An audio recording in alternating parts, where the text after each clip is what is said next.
আজকে আমি একটি গল্প বলবো। তার নাম হলো জাদুই মোমো। এক ছিল মোমো বিক্রেতা। তার মোমো খেতে এতই খরিদ্দারদের ভালো লাগতো যে দূর দূরান্ত থেকে আসতে এই তার মোমো খাওয়ার জন্য। তো তার মোমো খুব বিখ্যাত ছিল সেখানে। তো সে ভাবলো যে তার কাজ খুব বেড়ে যাচ্ছে, তো সে একজনকে রাখবে কাজে।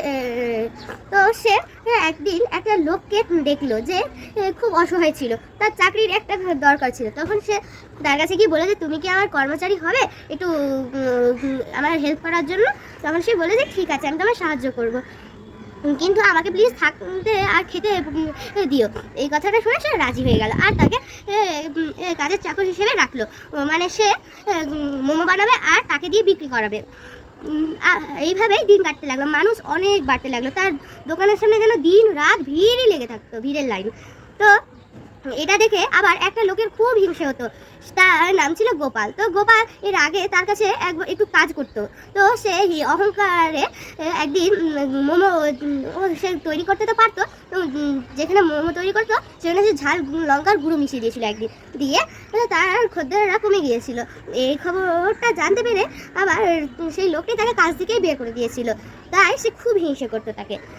একদিন সে ভাবলো যে সে আবার লঙ্কার গুঁড়ো দিবে, দিয়ে সে একদিন সুযোগ খুঁজতে লাগলো। এইভাবেই একদিন সে দেখলো যে কর্মচারীটি খাবার সামগ্রী কিনতে গিয়েছে আর সেখান থাকা ওই লোকটি একটু বাথরুম করতে গেছে। সেই সুযোগটা দেখে সে লঙ্কার গুঁড়ো মিশিয়ে দিল। এটা আবার দেখে নিল একজন বৃদ্ধ লোক।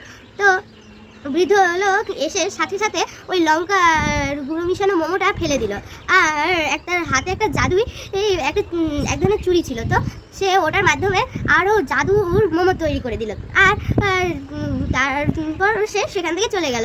তারপর তারা ফিরে এসে দেখছে যে অনেক মোমো রাখা আছে, দিয়ে তারা সেগুলোই বিক্রি করতে লাগলো। মানুষ অনেক আসতে লাগলো। তারা বিক্রি করছিল ঠিকই, কিন্তু তারা এটা খেয়াল করছিল তারা খুব মোমো বিক্রি করছিল, কিন্তু মোমোগুলো যেন শেষই হচ্ছিল না, দিয়ে শেষ পর্যন্ত মোমোগুলো বিক্রি করে নেয়। এবার শেষ পর্যন্ত দুটা মোমো বেঁচেছিল, আর তখন লোক আসছিল না, দিয়ে তারা ভাবলো সেগুলো খেয়ে নেবে ওই দুটো মোমো। তখনই ওই বৃদ্ধ লোকটা এসে বললো যে তোমরা কি আমাকে একটু খেতে দিবে মোমো? তারা বলে যে ঠিক আছে, তুমি নিয়ে নাও, দিয়ে তারা তাকে দিয়ে দিল। আর তখন ওই বৃদ্ধ লোকটা বললো যে তোমরা যখন ব্যস্ত ছিলে তখন তোমাদের দোকানে গোপাল নামের একটা লোক এসেছিল। সে তোমাদের মোমোতে ঝাল লঙ্কার গুঁড়ো মিশিয়ে দিয়েছিল। আমি ওটা দেখে আমি জাদু করেছিলাম, তাই তোমাদের মোমো শেষ হচ্ছিল না। এই না তোমাদের জন্য এই চুড়িটা, দিয়ে ওই বুড়ো লোকটি তার হাত থেকে ওই চুড়িটি খুলে নিয়ে তাদেরকে দিয়ে দিল আর সেখান থেকে চলেই গেল। আর তখন তারা খুব খুশি হয়ে গেল, আর ওইভাবেই তারা মোমো বিক্রি করতে লাগলো। আর তাদের সততার সাথে মানুষজন খুব আসতে লাগলো। আর যেগুলো মোমো বেঁচে যেত তারা সেগুলো গরিব লোককে দান করে দিত। আর আমরা এই গল্পটা থেকে এই শিক্ষাটা পেলাম যে উপযুক্ত পরিশ্রম করা দরকার আমাদের।